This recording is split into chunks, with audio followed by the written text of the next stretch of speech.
Panibagong araw at panibagong experience naman tayo mga kabahog. At dahil ba ulan na ngayong araw na to, hintay lang natin huminto ang ulan at tayo magkakatay ng bibe.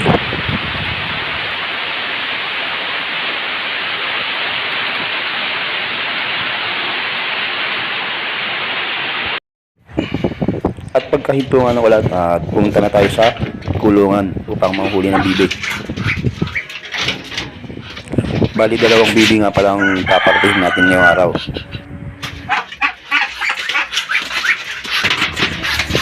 Medyo nahirapan tayo manghuli, gawa ng isang kamay lang ang ginagamit natin pandampot.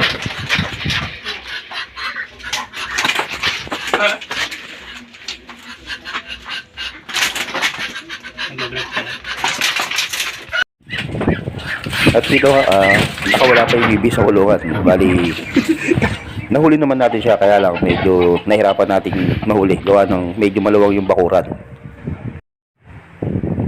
Bali, dito sa parte na to, hindi na natin pinakita kung paano natin siya binalaybuhan. Dito tinatanggal na lang natin yung maliliit na balahibo ng bibi.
Nailuto na rin pala natin yung lamang loob ng bibi. Bali, tinuguan siya ang pagkakaluto natin.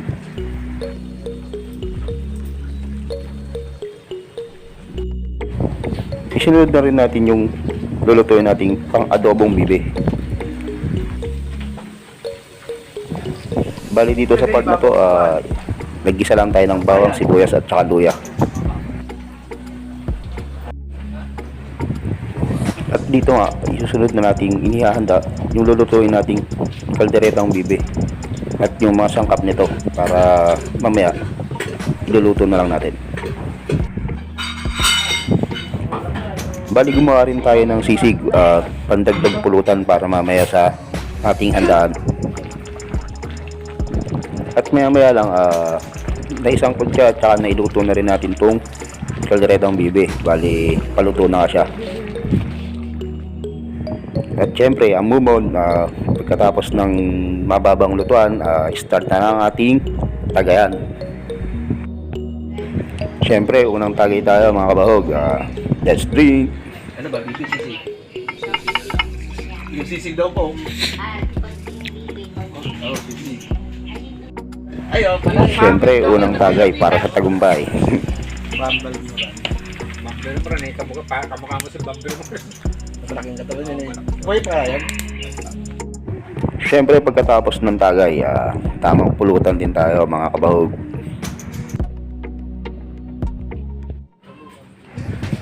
Drink, moderate lang lagi mga kabahog. Enjoy at ingat lang lagi. Salamat sa walang sawang suporta. See you sa susunod na eksena mga kabahog.